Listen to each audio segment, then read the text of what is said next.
नमस्कार, मैं हूं आपके साथ अंकिता पाल। बुलेटिन की शुरुआत करते हैं। खबर रायपुर से है, जहां पर आपको बताते चले कि गुरुकुल का उद्घाटन किया गया है और आपको बताते चले कि इस अवसर पर विधायक रिकेश सेन, स्वामी महंत सुफलक दास, मनीष गुप्ता विशेष रूप से उपस्थित रहे। समारोह को संबोधित करते हुए राज्यपाल डेका ने कहा, गुरुकुल भवन केवल एक भौतिक संरचना का अनावरण नहीं है, बल्कि ये शिक्षा, संस्कृति और नैतिकता के प्रकाश स्तंभ की स्थापना है। राज्यपाल ने कहा कि स्वामीनारायण गुरुकुल पिछले 75 सालों से शिक्षा और संस्कार के क्षेत्र में काम कर रहा है। भारत के 60 से भी अधिक गुरुकुलों के माध्यम से 40,000 से अधिक विद्यार्थियों को शिक्षित करना है और उन्हें नैतिक मूल्यों की शिक्षा देना है। दोनों एक असाधारण उपलब्धि है।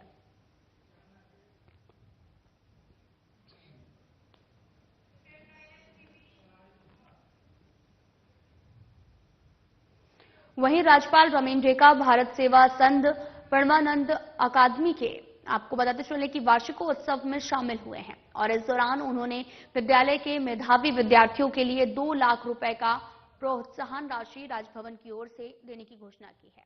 वार्षिकोत्सव में मुख्य अतिथि राज्यपाल डेका ने अपने उद्बोधन में कहा कि गुरुकुल आश्रम शिक्षा की पद्धति हमारे देश की प्राचीन काल की पद्धति है, जहां पर वेद, उपनिषद के साथ साथ नैतिकता, अध्यात्म की शिक्षा दी जाती है।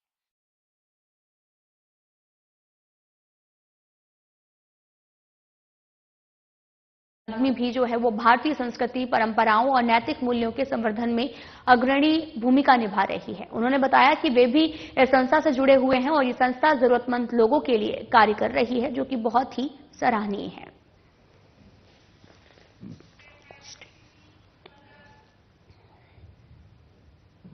मुख्यमंत्री विष्णुदेव साय बेमेतरा जिले के विकासखंड मुख्यालय नवागढ़ में आयोजित 3 दिवसीय राज्य स्तरीय ओपनपंथी नृत्य प्रतियोगिता और साथ ही गुरु घासीदास लोक कला महोत्सव 2024 के समापन समारोह में शामिल हुए हैं।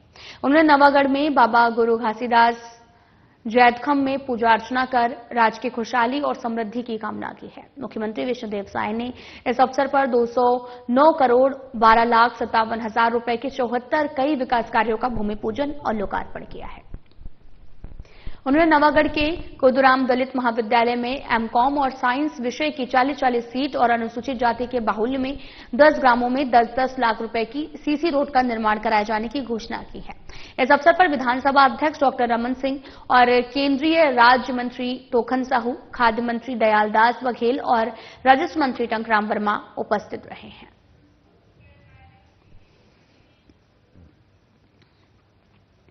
मुख्यमंत्री विष्णुदेव साय ने नई दिल्ली में आयोजित इन्वेस्टर कनेक्ट मीट में देश के प्रमुख उद्योगपतियों और निवेशकों को छत्तीसगढ़ में निवेश के लिए आमंत्रित किया है। उन्होंने राज्य की नई औद्योगिक नीति 2024-30 की खूबियों को साझा करते हुए इसे निवेशकों के लिए बेहद अनुकूल बताया है।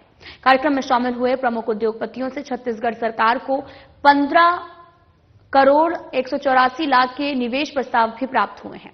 साथ ही आपको बताते चले कि 15,184 करोड़ के निवेश जो हैं वो प्रस्ताव भी प्राप्त हुए हैं। मुख्यमंत्री साय ने निवेशकों को संबोधित करते हुए कहा, छत्तीसगढ़ निवेश के लिए असीम संभावनाओं को वाला जो राज्य है और हमारी नई औद्योगिक नीति उद्योगों को कर और भूमि और बिजली से में छूट के साथ साथ सिंगल विंडो क्लियरेंस जैसी सुविधाएं देती है। ये नीति न केवल उद्योगों की स्थापना बल्कि रोजगार सृजन पर भी जोर देती है।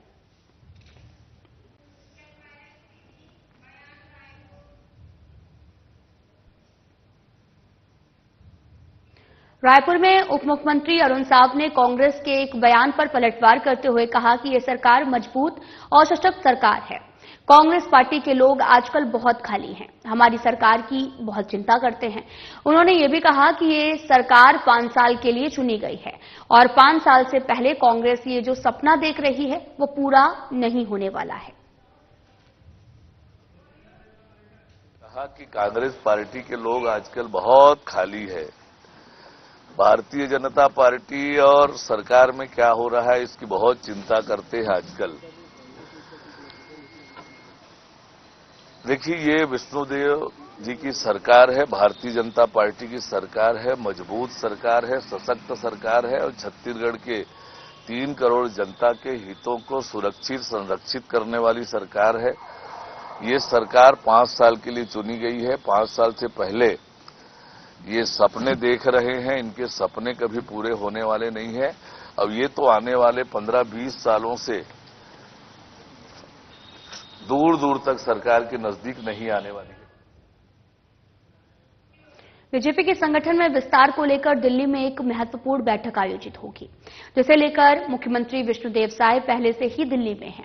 इसी के साथ में उप मुख्यमंत्री भी दिल्ली दौरे के लिए रवाना हुए। बैठक को लेकर जानकारी देते हुए उप मुख्यमंत्री साहब ने कहा, दिल्ली में लगातार अलग अलग बैठकें होती हैं, सरकारी काम भी होते हैं, संगठन की बैठक भी होनी है, चुनाव प्रक्रिया को लेकर बातचीत होगी। इसी के साथ बीजेपी की बैठक पर कांग्रेस के बयान पर पलटवार करते हुए उप मुख्यमंत्री अरुण साव ने कहा कि कांग्रेस के लोग खाली हो गए हैं, उनके पास काम नहीं है, कहां बैठक हो रही है इसकी चिंता ज्यादा हो रही है, कांग्रेस रसातल में जा रही है। लगातार अलग अलग बैठकें होती है, अलग सरकारी भी काम होते हैं, संगठन की भी बैठक होनी है। संगठन की अब तक की जो संगठन के चुनाव की जो प्रक्रिया हुई है उसको लेकर बातचीत होगी और आगे किस तरह से संगठन चुनाव की प्रक्रिया को पूरा करना है इसको लेकर बातचीत होगी। देश के लोग आजकल इतने खाली हो गए हैं, उनके पास कोई काम नहीं है। भारतीय जनता पार्टी क्या कर रही है, कहां बैठक हो रही है, इन सब की चिंता आजकल कांग्रेस के नेताओं को ज्यादा होने लगी है। कांग्रेस पार्टी के नेता अपने पार्टी की चिंता करें कि क्या दुर्दशा उनके पार्टी की हो गई है, किस तरह से कांग्रेस के लोग आपस में लड़ रहे हैं, कांग्रेस किस तरह से रसातल पे जा रही है, इसकी चिंता करेंगे तो उनको लाभ होगा। रायपुर में प्रदेश यूथ कांग्रेस सीएम हाउस का घेराव करने जा रही है। खराब कानून व्यवस्था और नशाखोरी के विरोध में यूथ कांग्रेस अपने राष्ट्रीय अध्यक्ष के नेतृत्व में सीएम हाउस का घेराव करने निकलेंगी। इस मामले पर आपको बताते चले कि उप मुख्यमंत्री अरुण साव ने भी कहा कि कांग्रेस पार्टी मुद्दा विहीन है। सरकार के 1 साल के कामों को लेकर जनता में उत्साह है, वो कांग्रेसियों से देखा नहीं जा रहा। जनहित के काम होते हैं तो कांग्रेस के पेट में दर्द होता है। मैंने कहा कि आज कांग्रेस पार्टी मुद्दा विहीन है। पिछले 1 सालों में सरकार ने जो काम किए हैं और उस काम के कारण आज जनता में जो उत्साह है, खुशी है, वो इनसे देखा नहीं जाता है। जब भी जनहित के काम होते हैं, राष्ट्र हित और प्रदेश हित के काम होते हैं, कांग्रेस के पेट में दर्द होता है। और प्रशासन अपना काम करेगा कानून व्यवस्था की स्थिति नियंत्रित रखने के लिए। उप मुख्यमंत्री अरुण साव भिलाई नगर दुर्ग में छत्तीसगढ़ डरसेना कलार समाज द्वारा आयोजित युवक युवती परिचय सम्मेलन और पारिवारिक मिलन समारोह में शामिल हुए हैं। समारोह में युवक युवती ने मंच से अपने योग्य जीवन साथी के लिए परिचय दिया। वहीं साव ने भी समारोह में समाज के प्रतिभाओं का सम्मान किया। समाज के भवन निर्माण के लिए 20 लाख रुपए देने की घोषणा की है। और साथ ही उप मुख्यमंत्री साव ने कहा कि माता जो है वो प्रेरणादायक हैं और माता कलरिन ने भी समाज के सर्वोच्च न्यौछावर कर दिया है, इसलिए वे कलावती से कलरिन हुई हैं।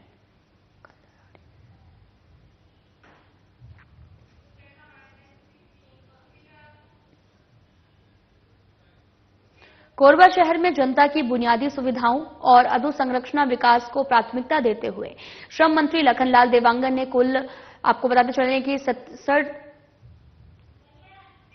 लाख के विकास कार्यों का भूमि पूजन किया है। और इस अवसर पर मंत्री देवांगन ने कहा कि कोरबा शहर के सभी वार्ड में बीते कुछ सालों में विकास कार्य अवरुद्ध हुए थे। साथ ही वार्डों के विकास के लिए भी फंड नहीं मिल रहा था और तब से समय था और आज विष्णुदेव साय सरकार में सिर्फ 1 ही साल में अलग अलग मद से 300 करोड़ रुपए स्वीकृत कराए जा चुके हैं। साथ ही बहुत सारे कार्य प्रारंभ हो चुके हैं, कुछ टेंडर की प्रक्रिया में हैं। उन्होंने वार्ड वासियों से भी कहा कि किसी को भी चिंता करने की जरूरत नहीं है, आपकी हर एक सड़क, हर एक नाली बनेगी। विकास का नया अध्याय कोरबा शहर लिख रहा है और साथ ही मूलभूत सुविधाओं के साथ बिल्कुल समझौता नहीं किया जाएगा। मंत्री देवांगन ने निगम के अधिकारियों से भी कहा कि निर्धारित समय अवधि में पूरी गुणवत्ता के साथ कार्य को जल्द पूरा कराएं। इन कार्यों का उद्देश्य न केवल जिले के शहरी और ग्रामीण इलाकों को जोड़ने वाली सड़कों और नालियों को बेहतर बनाना है, बल्कि क्षेत्र के समग्र विकास को बढ़ावा देना भी है।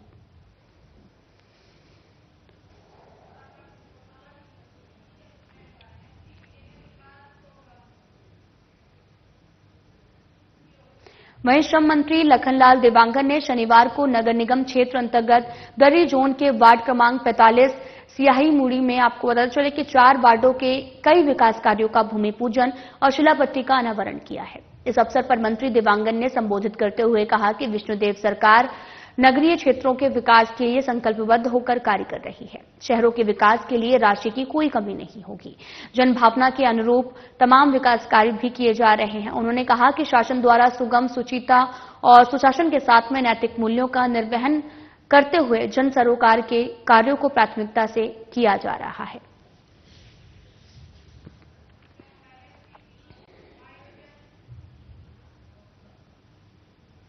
कोंडागांव में राज्य सरकार के 1 साल पूरा होने के अवसर पर आपको बताते चलें कि 1830 आंगनबाड़ी केंद्रों में कुर्सी दौड़ और अन्य खेलों प्रतियोगिताओं का आयोजन किया गया, जिसमें स्थानीय महिलाओं और महतारी बंधन योजना के हितग्राहियों ने बड़ी संख्या में उत्साहपूर्वक भाग लिया है।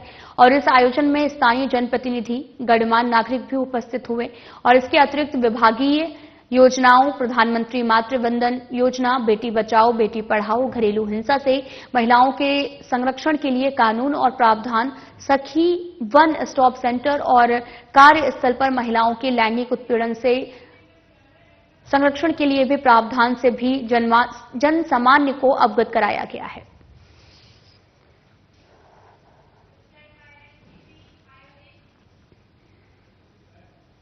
कोंडागांव में सुशासन का 1 साल छत्तीसगढ़ हुआ खुशहाल के तहत में कार्यक्रम का आयोजन किया गया, जिसके तहत कृषि संबंधी शासन की महत्वाकांक्षी योजनाएं और कार्यक्रम और साथ ही अन्य गतिविधियों का पिछले 1 साल में जो महत्वपूर्ण उपलब्धियां रही हैं उसके बारे में जानकारी दी गई है।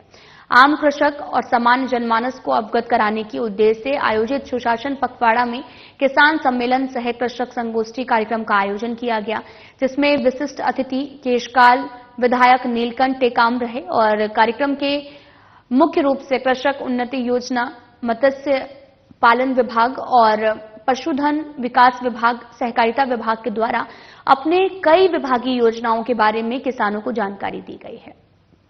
इसके अलावा कृषकों से आपको बताते चले कि समसामयिक विषयों पर परिचर्चा करते हुए विशेष रूप से उन्हें मृदा नमूना जांच और यंत्रों के रखरखाव के बारे में जानकारी दी गई है। आपको बता दें कि कोंडागांव में सुशासन का 1 साल छत्तीसगढ़ हुआ खुशहाल के तहत कार्यक्रम का आयोजन हुआ। तस्वीरें आपको दिखा रहे हैं जहां पर बड़ी संख्या में इस योजना का लाभ पाने वाले और यहां पर मौके पर लोग भी पहुंचे, जिसके तहत आपको बताते चले कि कृषि संबंधी शासन की महत्वाकांक्षी योजनाएं, कार्यक्रम और अन्य गतिविधियों का पिछले 1 साल में जो महत्वपूर्ण उपलब्धि रही है उसके बारे में जानकारी दी गई है। और इस दौरान आम कृषक हों या फिर सामान्य जनमानस सभी को अवगत कराया गया और इसका उद्देश्य सुशासन पखवाड़े में किसान सम्मेलन सह कृषक संगोष्ठी कार्यक्रम का आयोजन करना था और साथ ही यहां पर कई अतिथि भी मौके पर मौजूद रहे।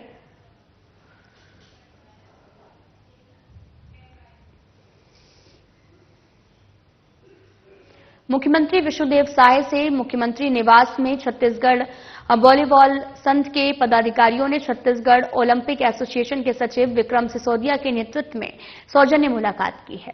इस अवसर पर भारतीय कुश्ती महासंघ के अध्यक्ष संजय सिंह और छत्तीसगढ़ ओलंपिक एसोसिएशन के संयुक्त सचिव प्रशांत सिंह रघुवंशी, छत्तीसगढ़ वॉलीबॉल संघ के पदाधिकारी महेश गागड़ा, मोहम्मद अकरम खान, सत्येंद्र पांडे भी उपस्थित थे।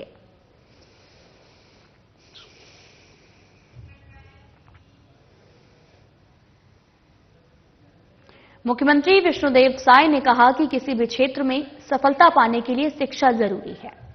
शिक्षा के बिना जीवन अधूरा है। शिक्षा विकास का मूल मंत्र है और मुख्यमंत्री साय ने राजधानी रायपुर के कांकेर वैली अकादमी के 18वें वार्षिक उत्सव को संबोधित करते हुए ये बातें कही हैं। मुख्यमंत्री साई ने कहा कि हमारी डबल इंजन की सरकार ने शिक्षा के क्षेत्र में अभूतपूर्व निर्णय लिए हैं। हमने प्रदेश में राष्ट्रीय शिक्षा नीति को लागू किया है। हमने स्कूलों में शिक्षक पालक मीटिंग और न्योता भोज जैसे अभिनव पहल शुरू की है, जिससे शिक्षा की गुणवत्ता और बच्चों के पोषण को बेहतर बनाया जा सकेगा। उन्होंने कहा कि प्रदेश में 341 स्कूलों का चयन पीएम श्री स्कूल के रूप में किया गया है। ये शिक्षा के लिए अच्छी अधोसंरचना और स्मार्ट क्लास की सुविधा उपलब्ध कराई जा रही है। उन्होंने कहा कि छत्तीसगढ़ में राष्ट्रीय स्तर के सभी प्रमुख शैक्षणिक संस्थान संचालित किए जा रहे हैं। आपको बताते चलें कि सफलता की मुख्य कुंजी है शिक्षा।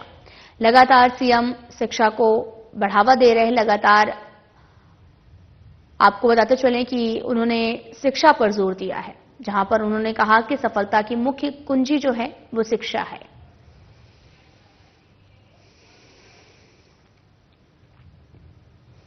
रायपुर के कचहरी चौक स्थित डागा कन्या महाविद्यालय के वार्षिकोत्सव का आयोजन किया गया, जिसमें डिप्टी सीएम अरुण साव ने शिरकत की है। इस दौरान उन्होंने कहा कि अपनी मंजिल तय करते वक्त जो है वो खुद को किसी सीमा में ना बांधे, आत्मविश्वास के साथ 100% मेहनत करें। जो युवा आत्मविश्वास उत्साह से भरा होता है वही सफल होता है और इतिहास भी बनाता है। ये बातें उप मुख्यमंत्री अरुण साव ने डागा कन्या महाविद्यालय के वार्षिकोत्सव में छात्राओं को प्रेरित करते हुए अपने विचार व्यक्त किए हैं।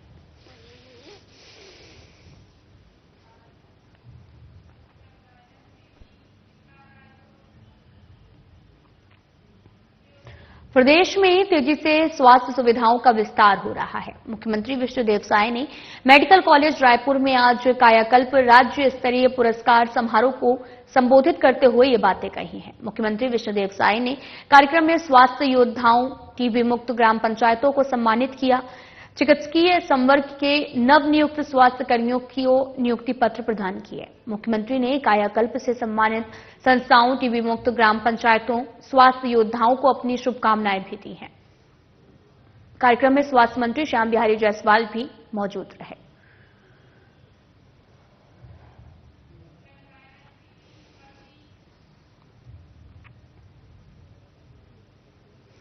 तो वहीं प्रदेश में महतारी वंदन योजना को लेकर फर्जीवाड़ा सामने आया है, जिसमें सनी लियोनी के नाम पर हर महीने महतारी वंदन योजना की राशि ट्रांसफर हो रही है। मामले पर पीसीसी चीफ दीपक बैज ने कहा कि हम तो शुरू से ही कहते आ रहे हैं कि महतारी वंदन के नाम पर घोटाला हो रहा है। ये तो सिर्फ सनी लियोनी के नाम पर जा रहा है। 50% से ज्यादा मामलों में ऐसा ही घोटाला है।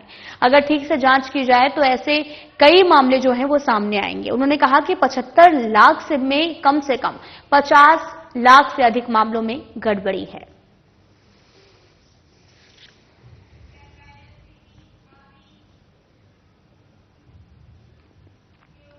भारतीय जनता पार्टी के विधायक सुशांत शुक्ला ने कहा कि बस्तर में एक फिल्मी हीरोइन के नाम से मामला उजागर होने के बाद कांग्रेस प्रदेश अध्यक्ष बैज का ये बयान सामने आया, जहां उन्होंने आधे लोगों को महतारी वंदन योजना का लाभ नहीं मिल रहा है, बहुत ही गैर जिम्मेदाराना है।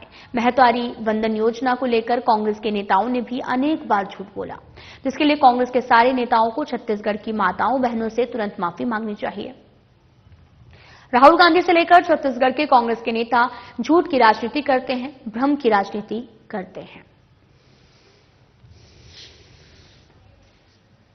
सरकार की महतारी वंदन योजना निश्चित तौर पर एक ऐतिहासिक कदम है विष्णुदेव साय जी की सरकार का। यही सुशासन का संकल्प और मोदी जी की गारंटी का विषय है। परंतु कांग्रेस के अध्यक्ष दीपक बैज का यह बयान कि छत्तीसगढ़ में आधी महिलाओं को इसका लाभ नहीं मिल पा रहा है, शायद तक वो भयभीत हैं, क्योंकि पिछले 5 साल के उनके कांग्रेस के कार्यकाल में भूपेश बघेल जी और उनके पूरी कांग्रेस ने छत्तीसगढ़ की महतारियों से वादा करके 500 रुपए भी नहीं दे पाए।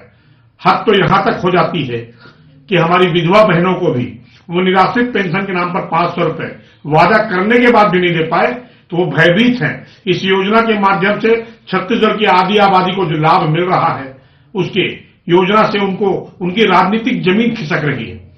एक विसंगति आई है बस्तर में कि किसी तथाकथित हीरोइन के नाम पर पैसे निकल रहे हैं। इतने बड़े लाभकारी योजनाओं में ऐसी विसंगतियां हो जाती हैं, परंतु कांग्रेस और कांग्रेस के साथियों को अपने गिरेबान पे झांकना चाहिए, जिन्होंने छत्तीसगढ़ की आधी आबादी के साथ न्याय के नाम पर जो अन्याय किया पिछले 5 साल तक, आज उसका राजधानी रायपुर में छत्तीसगढ़ वॉलीबॉल एसोसिएशन की बैठक रखी गई है। बैठक में एजीएम में कई मुद्दों को रखा गया है और इसी के साथ में नई कार्यकारी का चुनाव भी हुआ है, जिसमें महेश गागड़ा को संगठन का अध्यक्ष बनाया गया है और इसी के साथ में कुश्ती संघ के राष्ट्रीय अध्यक्ष संतोष सिंह इस मौके पर मुख्य अतिथि के रूप में मौजूद रहे।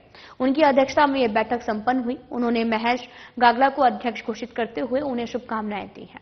छत्तीसगढ़ में आने वाले समय में कुश्ती संघ और खेल को बढ़ावा देने के लिए दिशा निर्देश भी संतोष सिंह ने दिए हैं। छत्तीसगढ़ वॉलीबॉल एसोसिएशन की एजीएम थी। एजीएम में इनके पुराने जितने भी एजेंडे थे उसको इन लोगों ने पास किया और नई कार्यकारिणी का चुनाव भी रखा हुआ था आज के दिन ही। तो चुनाव में यहाँ राजेश गागड़ा जी जो महेश गागड़ा जी जो पूर्व मंत्री हैं छत्तीसगढ़ सरकार के, उनको निर्विरोध वॉलीबॉल एसोसिएशन का, छत्तीसगढ़ वॉलीबॉल एसोसिएशन का अध्यक्ष चुना गया है। उनके साथ हेम प्रकाश जी को सचिव चुना गया है और श्री सुशील जी को कोषाध्यक्ष चुना गया। पास किया गया पुराने इनके जो 3-4 एजेंडे थे उसको इन्होंने पास किया और आगामी नेशनल कहां क्या होना है, नेशनल का और स्टेट कहां होगी, उसके लिए भी इन लोगों ने अपने यहां से डिसाइड किया है। छत्तीसगढ़ कुश्ती संघ हम लोग के हाथ में आने के बाद, भारतीय कुश्ती संघ की कमान पिछले 12 साल से आने के बाद छत्तीसगढ़ कुश्ती से भी नेशनल पहलवान निकलने लगे। 1-2 पहलवान इंटरनेशनल भी निकले छत्तीसगढ़ से और छत्तीसगढ़ की कुश्ती को और भी बढ़ावा दिया जा रहा है। इनसे जिस जिले में गद्दे नहीं है जहां और जो आवश्यकता ये मांग रहे हैं वो हम लोग प्रोवाइड करा रहे हैं। राजधानी रायपुर के लभांडी इलाके के जैन मंदिर में एक बड़ी चोरी हुई है। शातिर चोरों ने 10 लाख से भी अधिक के कलश और साथ ही छत्र समेत अन्य आभूषणों की चोरी कर ली है। मंदिर में केवल भगवान की मूर्ति को छोड़कर चोर सब कुछ चोरी करके ले गए हैं। मौके पर पुलिस भी पहुंची, जांच शुरू की गई। तेलीबांधा में टीआई ने बताया कि पूरा मामला कल देर रात का है। चोर मंदिर में घुसे और तकरीबन 10 से 15 लाख रुपए का सामान पार कर लिया है। फिलहाल जांच जारी है और डॉग स्क्वाड की टीम और साथ ही फॉरेंसिक एक्सपर्ट्स को भी इस मामले की जांच के लिए बुलाया गया है। फिलहाल जांच चल रही है। पूरा मामला तेलीबांधा थाना क्षेत्र का है। घटना कल रात की है। लाभांडी में दिगंबर जैन मंदिर है। यहाँ पे फुटेज को देखा गया है। 2 व्यक्ति दिख रहे हैं जो कि चेहरा ढके हुए हैं और मंदिर से सोने और चांदी के सामग्री चोरी हुई है। मुख्यतः चांदी के सामान है और एक सोने का। कुल कितने का चोरी अगर बताया जाए तो? अभी अनुमानित कीमत अभी नहीं पता लगा पाए हैं, लेकिन तकरीबन 10 से 15 लाख रुपए का है। सीसीटीवी में कुछ आया या कैमरा? हाँ, उसको सीसीटीवी देखा जा रहा है। प्रार्थी रितेश आडवाणी ने थाना पुरानी बस्ती में रिपोर्ट दर्ज कराई है। वो दुकान से घर जाते समय शुभम मिश्रा अपने अन्य साथियों के साथ आकर मारपीट करने लगे। फिलहाल पुलिस ने मामला दर्ज कर मामले की जांच शुरू कर दी है। आपको बता दें कि राजधानी रायपुर के लभांडी इलाके का ये पूरा मामला है, जहां पर दरअसल आपको बताते चले कि प्रार्थी रितेश आडवाणी ने थाना पुरानी बस्ती में रिपोर्ट भी दर्ज कराई थी और दुकान से घर जाते समय शुभम मिश्रा अपने अन्य साथियों के साथ आकर मारपीट करने लगे और इस पूरे मामले पर पुलिस जांच पड़ताल में जुटी हुई है। दरअसल ये पूरा मामला रायपुर से है और पीड़ित ने मारपीट का आरोप लगाया है।